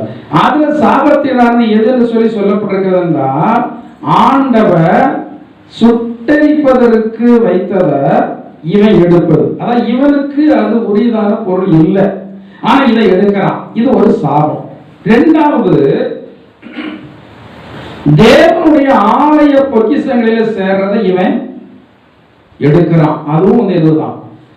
சில மெயின் சர்ச்சஸ்ல வந்து பார்த்தா, இங்க அந்த இது இல்லை, மெயின் சர்ச்சஸ்ல வந்து பார்த்தா பொருளாளர் அவங்க இவங்க எல்லாம் இருப்பாங்க. சிலர் வந்து பணத்தை என்ன பண்ணுவாங்க? கையாடல் பண்ணுவாங்க. என்ன பண்ணுவாங்க?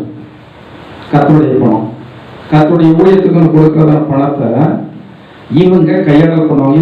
ஒரு சிலருடைய சாட்சியெல்லாம் நான் பார்த்துருக்கேன், கேள்விப்பட்டிருக்கேன். சமீபத்தில் ஒருத்தவங்க சொன்னாங்க, கொஞ்ச நாளைக்கு முன்னாடி தான் இவங்க சபையோட ஒரு பணம் 1 லட்சம் ரூபாய் பணத்தை வந்து என்ன செய்தாங்க? விசுவாசி சபையில வந்து அங்கத்தினர், ஆனா சபையில பொறுப்பு இருக்கிறது அவர்களுக்கு. அந்த பொறுப்பை பயன்படுத்தி பணத்தை எடுக்கிறாங்க. ஆனா இன்னைக்கு எந்த வேலையும் செய்ய முடியாத அளவு மடக்கப்பட்டிருக்கிறாங்க. எந்த வேலையும் செய்ய முடியாத அளவு மடக்கப்பட்டிருக்கிறாங்க. ஒரு சில வருடங்களுக்கு முன்னாடி ஒருத்தங்க சொன்னாங்க, பொருளாதாரம் இருந்தார், ஒரு குறிப்பிட்ட சபையில பொருளாதாரம் இருந்தார். அப்ப பொருளாதாரம் இருந்தால் அந்த சபையில வந்து ஏதாவது வாங்கணும் கொள்ளணும் அப்படின்னா அது அவங்களுடைய பொறுப்பு தான். அப்போ வந்து ஒரு பொருள் வாங்குவதற்கு 600 ரூபாய் இருந்தால் அதுக்கு 1500 ரூபாய் வந்து எழுதுவார். மிச்சம் ரூபாயும் இவங்க வந்து எடுப்பாங்க. இது வந்து யாருடைய பணம்? கர்த்தருடைய பணம். கர்த்தருடைய கணக்குல போக வேண்டியதை இவங்க எடுக்கிறாங்க. இவங்களுக்கு என்ன கிடையாது? தெய்வ பயம். நான் உங்களுக்கு சொல்றேன், உங்க கையில நீங்க உழைச்சி உங்க கையில வர்றது மட்டுமே உங்களுக்கு இருந்தாலே அது போதும். நீங்க கணக்கு போட்டு பார்த்தா உங்க கையில ஆண்டு எவ்வளவு தந்திருக்காரு தெரியும். கணக்கு போட்டு வாங்க, இத்தனை வருஷம் எவ்வளவு தந்திருக்கிறார், அது அவ்வளவு உங்களுடைய கையில நின்னாலே போதும். ஏன்னா வேதத்துல சொல்லப்பட்டிருக்கிறது, கைப்பாடாய் சேர்க்கிறவன் அடைவான். அங்கங்க கொள்ளையடிச்சு பிள்ளைய டாக்டர் ஆக்கிடலாம், இல்ல பையனை டாக்டர் ஆக்கிடலாம். என்ன பணத்துல டாக்டர் ஆக்குனது? சபிக்கப்பட்ட பொருள்ல வந்து டாக்டர் ஆக்குனது. அந்த பிள்ளை ஒழுங்கா டாக்டரா வேலை செய்யணும். அடுத்து அந்த பிள்ளை கல்யாணம் முடிச்சு ஒழுங்கா சமாதானமா வந்து வாழணும். அது ரொம்ப முக்கியம். பிள்ளைகளுக்கு நல்ல பெரிய வீடை கட்டி வச்சிடலாம், 1 கோடி ரூபாய்க்கு பெரிய வீடை கட்டி வச்சிடலாம். நம்ம பிள்ளைகளுக்கு கட்டி வச்சு நம்ம போனதுக்கு பிறகு நம்ம பிள்ளைகள் அந்த வீட்டுல சமாதானமாக அமைதியாக நல்ல சுகபலத்தோடு குடியிருந்து ஆண்டுடைய நாமத்தை துதித்துக் கொண்டு இருக்க வேண்டும். இன்னைக்கு அநேகர் நினைக்கிறாங்க, என்னன்னாலும் கொள்ளையடிப்போம், எப்படினாலும் இருப்போம், கடைசியில் யாருக்கும் சரண்டர் ஆயிடுவோம், கடைசியில் ஆணுக்கும் சரண்டர் ஆயிடுவோம். ஏன்னா கோயிலுக்கு கொஞ்சம் அடிச்சதுல கொஞ்சம் யாருக்கு கொடுத்துடலாம், ஆண்டவர் கொடுத்துடலாம். அப்போ ஆண்டவர் என்ன ஆயிடுவார்? ஆண்டவர் பணத்திற்கு பொருட்களுக்கெல்லாம் மயங்கிறதான் தேவன் அல்ல. வேதத்தில் சொல்லப்படுகிறது, அவர் நீதியிலும் நியாயத்திலும் பிரியப்படுகிறார். நம்முடைய வசனத்துல தான் சொல்லப்பட்டிருக்கிறது. ஆண்டவர் நமக்கு தந்த வேத வசனத்துல சொல்லப்பட்டிருக்கிறது.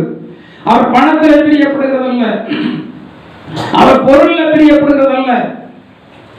எங்க ஆண்டவர் சொல்றாரு, எல்லாமே என்னுடையதான், பூமி அது நிறைவும் என்னுடையது, எனக்கு அதெல்லாம் தேவையில்லை. நீ நீதியாய் வாழணும், நீ நியாயமாய் வாழணும். என்னுடைய சாயலாக சிருஷ்டிக்கப்பட்டதான மனிதனுக்கு நீ நீதி செய்யணும், நீ நியாயம் செய்யணும். அப்படி நீதியாக நியாயமாக செய்யாமல் அநியாயமாக நாம ஒரு பணத்தை பொருளை சம்பாத்தியம் பண்ணனா அது என்ன பொருள்? உங்களுக்குரியது உங்களுக்கு, அடுத்தவர்களுக்குரியது மறந்தும் கூட யாரும் வந்துடக்கூடாது. சொல்லலாமா? கடன் வாங்கினவங்க மறந்துட்டா விட்டுருவீங்களா? காலையில் நிறைய சொல்லுவாங்க, கடன் வாங்கி போய் எவ்வளோ நாள் ஆச்சு, அவங்களோட வசதி உள்ளவங்க எல்லாம் வாங்கி தரந்துக்கிறாங்க, வாங்கிட்டு போய் எத்தனை நாள் ஆச்சு, நானே மறந்துட்டேன், அவங்க கூட்டு தந்துட்டு போறாங்க. ஆண்டவர் அறியாதவங்க, ஆண்டவர் அறியாதவங்க, நாங்கள் மறந்துட்டோம், கேட்கவே இல்லை, ஆனால் அவங்க காலையில் கொண்டு தந்துட்டு போறாங்க. நியாய பிரமாணம் இல்லாதவர்கள், பைபிள் சொல்லப்பட்ட பிரமாணம் இல்லாதவர்கள் அவர்கள் அறியாமலே பிரமாணத்திற்கு உட்பட்டு நடந்து கொண்டிருக்கும் போது, பிரமாணங்களை பெற்றிருக்கிறதான நாம் பிரமாணத்திற்கு உட்பட்டு நடவாமல் தெய்வ பயம் இல்லாமல் வாழ்ந்தால் எப்படி கர்த்தருடைய ஆசீர்வாதத்தை நாம் பெற்றுக்கொள்ள முடியும்? தரித்திரத்திலையும் வறுமையிலே வாழ்ந்து கொண்டிருக்கிறதான ஜனங்கள் கூட நீதியின் நியாயத்தோடு வாழ்ந்து கொண்டிருக்கும் போது ஆண்டவர் கொடுத்ததான ஆசீர்வாதங்களாம் பெற்றுவிட்டு நீதி இல்லாமல் நியாயம் இல்லாமல் வாழ்ந்தால் எப்படி கர்த்தர் நம்மை சிநேகிப்பார்? ஆண்டவராகிய தேவன் நம்முடைய மரணத்திற்கு பின்பு அந்த நித்திய ராஜ்யத்தில் நம்மை சேர்க்கிற நாட்கள் வரும்போது அவர் சொல்லணும், என் பிதாவினால் ஆசீர்வதிக்கப்பட்டவரே சொல்லணும். அந்த ஏவலே நம்முடைய இலக்கு அதுதான். இந்த உலகத்தில் நல்லவர்கள் சொல்றாங்க, இல்லைன்னு கெட்டவர்கள் சொல்றாங்க. நல்லவர்களையா நல்லவர்கள் சொல்லி கொண்டிருக்கிறாங்க, நல்லவர்கள் சொல்றாங்க, இல்ல கெட்டவர்கள் தான் நல்லவர்கள் சொல்லி கொண்டிருக்கிறாங்க. கொடை விலங்கு எழுதிப்பட்டிருப்பான், செய்யறதெல்லாம் அநியாயம் அட்டூழியம், குடும்பத்தை வஞ்சித்திருப்பான், பக்கத்துல வீட்டில் உள்ள நிலத்துல வஞ்சித்திருப்பான், ஆனா அவனுக்கு பேர் எழுதிப்பட்டிருப்பாங்க பெருசா, கொடை விலங்கு எழுதிப்பட்டிருப்பாங்க. ஆனா வெளிக்கு தெரியாம நிறைய பணத்தை இழந்திருப்பான், பொருளை இழந்திருப்பான், நிறைய பேருக்கு உதவி செய்திருப்பான். அவனை போய் சொல்லுவாங்க, ஊரடிச்சு உலகில போடுறான். இந்த வார்த்தைகள் எல்லாம் யார் தான் நியாயம் தீர்க்கணும்? ஆண்டவர் தான் நியாயம் தீர்க்கணும். ஆண்டவருக்கு எல்லா காரியங்களும் தெரியும். சாபத்திடான பொருள், அநியாயமாக சம்பாத்தியம் பண்ணது என்ன பொருள் தான்? சதிக்கிறது. அண்ணனுக்குரிய நிலம், அண்ணனுக்குரிய அண்ணன் தான் இருக்கும். இங்க வரக்கூடாது, இங்க வரக்கூடாது, தம்பிக்கு வரக்கூடாது. நான் வேற வசனத்தை சொல்றேன். ஒரு உங்களுக்கு பின்னாளுக்கு இந்த சத்தியங்களும் பயன்படலாம். இப்ப பிள்ளைகளாக வாலிய பெண்களாக இருக்கிறவர்கள் கூட இப்ப இந்த வசனம் தேவைப்படாது, பின்காலத்துல தேவைப்படலாம். ஆனா என்ன தெரிஞ்சுக்கணும்? என்ன தெரிஞ்சுக்கணும்? வசனம் தெரிஞ்சுக்கணும். நீ ஏற்றுக்கொண்டாலும் சரி, ஏற்றுக்கொள்ளாவிட்டாலும் சரி. வேற சொல்லுங்க, எசேக்கியேல் தீர்க்கதரிசனத்துல இஸ்ரவேல் ஜனங்களை பார்த்து ஆண்டவர் சொல்றார், பிரமாணங்கள் அவர்களுக்காக தான் கொடுக்கப்பட்டது. ஆனால் அவர்களை பார்த்து அவர் சொல்றாரு, கலக வீட்டாராகி அவர்கள் கேட்டாலும் சரி கேளாவிட்டாலும் சரி நீ என்னுடைய சத்தியத்தை அவர்களுக்கு சொல்லு. ஒரு காலத்துல அந்த சத்திய வசனமே அவர்களை நியாயம் தீர்க்கும். சாபத்தீடானது. அண்ணனுக்கு சேர வேண்டியதை தூக்கி தம்பிக்கு கொடுத்தா தம்பிக்கு ஆசீர்வாதத்தை கொடுக்கல, தம்பிக்கு நம்ம எதை கொடுக்கிறோம்? தம்பிக்கு சாபத்தை கொடுக்கிறோம். தேவன் அங்கீகரிக்காத எதுவுமே நமக்கு தேவையில்லை, நமக்கு அவசியம் இல்லை. இதுல கரெக்டாக இருங்க, இதுல சரியாக இருங்க. கொஞ்சமாக இருந்தாலும் ஆண்டவர் அதை ஆசீர்வதித்து உங்களுக்கு வளமுள்ளதாக என்ன செய்வார்? மாற்றி தருவார். எவ்வளவு வைத்திருக்கிறோம் என்பது அங்கே தேவையில்லை. நாம் வைத்திருக்கிறதுல சாபம் இல்லாத ஆசீர்வாதம் தான் இருக்கிறதா? அதை நினைச்சு பாருங்க. எனக்கு தைரியமா சொல்ல முடியும். எங்க தகப்பன் அப்ப சொல்லுவாராம், அந்த காலத்துல சொல்லுவாராம், இந்த இருக்கிறதான நலங்கள் எல்லாம் நியாயமாக வருமானம் ஈட்டினதில்லை, என் பிள்ளைகளுக்கு நான் சாபத்தை சேர்த்து வைக்க விரும்பல, இருக்கிறதெல்லாம் நான் அழிச்சிட்டு தான் போவேன். அழிச்சிட்டுனா அவர் குடிச்சு அடிக்கிற எல்லாத்தையும் வித்து நான் கன்வென்ஷன் கூட்டங்கள் அப்புறம் ஏழைகளுக்கு அப்படின்னு சொல்லி நான் எல்லாத்தையும் செலவு பண்ணிட்டு தான் போவேன். இந்த சாபம் என்னுடைய குடும்பத்திற்கு அந்த காலத்துல கல்லியா வாரியா இருந்தாலும் என்னுடைய தாத்தா நிறைய பானைகள்லாம் கிடக்கும், பெரிய பெரிய பானைகள் கிடக்கும், இப்பவும் கிடக்கும்னு நினைக்கிறேன். ரொம்ப பெரிய பெரிய பானையா இருக்கும். என்ன என்ன ஊற்றி வைக்கிறது? அப்ப சாராய கடை கிடையாது, அப்ப என்ன கடை? அது கல்லு கடை. அப்ப இடத்துக்கு மதிப்பு கிடையாது. வந்த உடனே வழியை கொண்டு கொடுக்கறது, குடிப்பா அப்படின்னு 4 நாள் கொடுத்துட்டு அடுத்த நாள் அந்த இடத்த என்ன செய்து வைக்கிறது? 3 நாள் குடிச்சுட்டு இருக்கலாம், என்னோட கணக்கு சரியா போச்சு எழுதிதான் அப்படின்னு சொல்லி என்ன செய்யறது? எழுதி வாங்கிறாங்க. என்னுடைய தகப்பனுக்கு தெரிந்திருந்தபடினால இதெல்லாம் நமக்கு நம்முடைய பிள்ளைகளுக்கு என்ன இல்லை, பிள்ளைகளுக்கு தேவையில்லை அப்படின்னு சொல்லி எல்லாவற்றையும் விட்டு ஒரு அடி இடம் கூட தோனாவில் எங்களுக்கு இருக்கிற இடம் எங்களுக்கு சொந்தமானது இல்லை.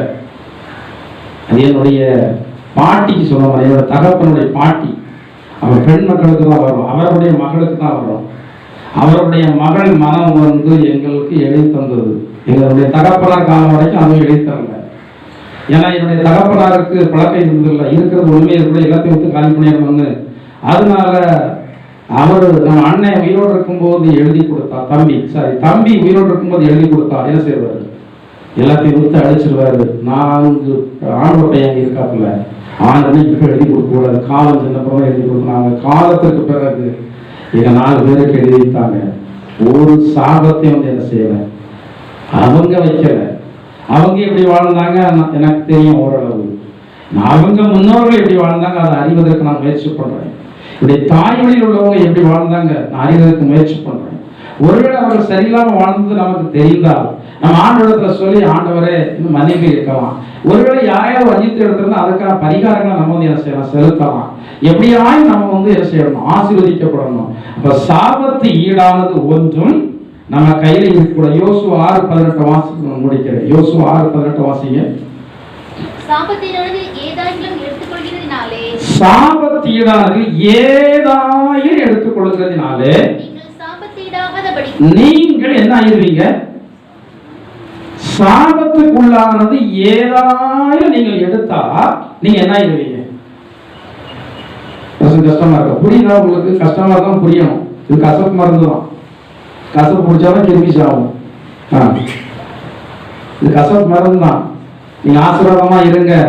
நீங்க என்ன பண்ணாலும் சரி, வயலுக்கு ஒழுங்கா வந்துருங்க, கொடுக்குற காணிக்கை ஒழுங்கா கொடுங்க, எப்படி போயிட்டு போங்க அப்படி இல்லை. பிரசங்கம் பண்ண வேண்டியதா நான் அனுபவத்தில் நிறைய கண்டிருக்கிறேன். சபிக்கப்பட்டத இவங்க எடுத்து இவங்க சாபமாகி சேர்த்தாங்க. அதை அனுபவிக்க முடியாம போனதான சரித்திரங்கள்லாம் எனக்கு தெரியும். சேர்க்கும்போது நல்லா தான் இருக்கும், சேர்க்கும்போது நல்லா தான் இருக்கும். பரிதானம் வாங்குறவன் சேர்க்கும்போது அவனுக்கு நல்லா தான் இருக்கும். அடுத்தவங்க சொத்தையோ பணத்தையோ அபகரிக்கும் போது அது நல்லா தான் இருக்கும்.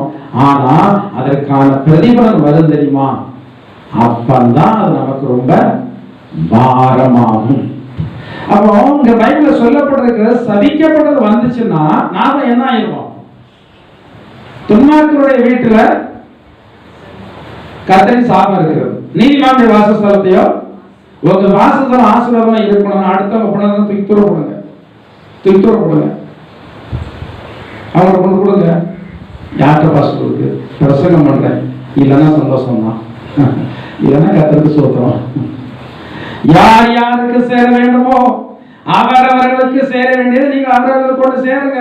அது உங்களுக்கு ஆசீர்வாதம், உங்களுடைய பிள்ளைகளுக்கு ஆசீர்வாதம், உங்களுடைய ஜெனரேஷனுக்கு ஆசீர்வாதம். 3ஆம் 4ஆம் தலைமுறை மட்டுமல்ல, நீங்கள் நீதி நியாயமா வாழ்ந்தா பைபிள்ல சொல்லப்பட்ட 1000 தலைமுறை மட்டும் உங்களுக்கு என்ன செய்வேன், இரக்கம் செய்வேன் என்று சொல்லி ஆண்டவர் சொல்லி இருக்கிறார்.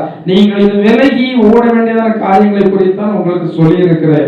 இந்த விலகி ஓட வேண்டியதான காரியங்கள் எத்தனை காரியங்கள் நான் உங்களுக்கு சொன்னது போல, முதலாவது நீங்கள் விலகி ஓட வேண்டியது பணாசை, 2வது விக்கிரகாராதனை, 3வது சோதம் குமாரா, 4வது கோராகு தாத்தால் அபிராம் கூட்டம், 5வது சாபத்தினான காரியங்கள் விலகி ஓடுங்கள். கர்த்தராமே உங்களை ஆசீர்வதித்து இப்படிப்பட்டதான காரியங்களுக்கெல்லாம் விலகி பாதுகாப்பாராக. ஆனால் நாமெல்லாம் கால்படிட்டு ஜெபம் செய்வோம். ஹல்லேலூயா. எல்லாரும் கர்த்தரை நோக்கி பார்ப்போம். ஹல்லேலூயா.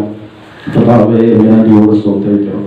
ஆண்டவரத்துல கேளுங்க, ஆண்டவரே இப்படிப்பட்டதான சாபத்தில் இருந்து நாங்கள் விலகி ஓடத்தக்கதாக எங்களுக்கு கிருபைதாருங்க ஆண்டவரே, எங்கள் குடும்பத்திற்கு கிருபைதாருங்க ஆண்டவரே, எங்கள் பிள்ளைகளுக்கு கிருபைதாருங்க ஆண்டவரே, என்னோட சேர்ந்தவர்களுக்கு கிருபைதாருங்க ஆண்டவரே. உங்களுடைய ஆசீர்வாதத்துக்கு பதிலாக நான் சாபத்தை சேர்த்து விடக் கூடாது. கர்த்தாவே, எனக்கு கிருபை தாருங்கள் என்று சொல்லி ஆண்டவரிடத்தில் கெஞ்சி மன்றாடுங்கள். நீங்கள் மனப்பூர்வமாக ஜெபியுங்கள், இருதயபூர்வமாக ஜெபியுங்கள். மனதை நீங்கள் மழுக்கி விட வேண்டாம். நீங்கள் ஆண்டவரிடத்தில் மனம் திறந்த இருதயத்தோடு ஜெபம் பண்ணுங்கள். ஒவ்வொரு வார்த்தைகளை சொல்லி, ஆண்டவரே, உம்முடைய வார்த்தையின்படி நான் கர்த்தருடைய ஆசீர்வாதத்தை பெற்றுக் கொள்வதற்கு விலகி ஓட வேண்டியதான காரியங்களை விட்டு விலகி ஓட எனக்கு கிருபைதாருங்கள் என்று சொல்லி ஜெபிப்போம். ஹல்லேலூயா. கர்த்தாவே, நாங்கள் நன்றியோடு ஸ்தோத்திரிக்கிறோம் ஆண்டவரே. அன்பின் பரலோக பிதாவே, நல்ல இயேசுவே, உம்மை நாங்கள் ஸ்தோத்திரிக்கிறோம், மகிமைப்படுத்துகிறோம் ஆண்டவரே. இந்த ஆராதனையை எங்களுக்கு தந்து எல்லா ஆசீர்வாதங்களுக்காக நன்றியோடு ஸ்தோத்திரிக்கிறோம் ஆண்டவரே. வேத வார்த்தையினுடைய ஆசீர்வாதத்தை எங்களுக்கு தந்தீர், நன்றியோடு ஸ்தோத்திரிக்கிறோம். வருகிறதான நாட்களிலே நாங்கள் ஆசீர்வாதத்தை சுதந்திரித்துக் கொள்ளும்படியாக நாங்கள் விலகி ஓட வேண்டியதான காரியங்களை விட்டு விலகி ஓடத்தக்கதாக பரிசுத்த ஆவியானவர் எங்களுக்கு தெளிவுபடுத்தினீர் ஆண்டவரே. நாங்கள் வரப்போற நாட்களிலே என்னுடைய செயல்முறைக்கு இதை கொண்டு வந்து நம்முடைய ஆசீர்வாதங்களை பெற்றுக் கொள்வதற்கு தகுதியுள்ளவர்களாக எங்களை பரிசுத்த ஆவியானவருடைய பலத்தினாலே கர்த்தர் மாற்ற வேண்டுமாறு ஜெபிக்கிறோம் ஆண்டவரே. வந்திருக்கிற எல்லா ஜனங்களை ஆசீர்வதிங்க. வராத ஜனங்களை ஒரு நாட்கள் அழைத்து வாருங்க ஆண்டவரே. சமீபத்திலும் இந்தியாவின் பல மாநில வெளிநாடுகள் எங்களோடு ஐக்கியப்பட்டு இருக்கிறார்கள். எல்லாரையும் கரத்தில் ஒப்பு கொடுக்கிறோம். இந்த வாரம் முழுவதும் ஆசீர்வதிக்கப்பட்ட வாரமாக அனைவருக்கு காணப்படுவதாக. கொடிய வியாதிகளுக்கு எங்கள் எல்லாரையும் விலக்கி காத்துக் கொள்ளுங்க ஆண்டவரே. எல்லாருடைய போக்கு வரவு பிரயாணங்கள் எல்லாவற்றிலும் உங்களுடைய பாதுகாப்பை கர்த்தர் கொடுக்க வேண்டுமாறு ஜெபிக்கிறோம். பொல்லாத மனிதனுடைய சதி செயல்கள், சத்துருடைய கண்ணிகள் எல்லாவற்றிற்கும் விலக்கி உம்முடைய பிள்ளைகளை காத்துக்கொள்ள வேண்டுமாறு ஜெபிக்கிறோம் ஆண்டவரே. வருகை தாமதிக்குமானால் மறுபடியும் ஒரு முறை கூட உங்க சன்னிதானத்தில் கிடந்து ஆராதிக்க கிருபை தாருங்க. வருகை இருக்கும் நம்மை எதிர்கொண்டு வரத்தக்கதான ஜீவியத்தை தந்து தேவன் தாமே எங்களை வழிநடத்தி அருள வேண்டுமாறு இயேசுவின் நாமத்தால் ஜெபிக்கிறோம் ஜீவனுள்ள பிதாவே. ஆமென்.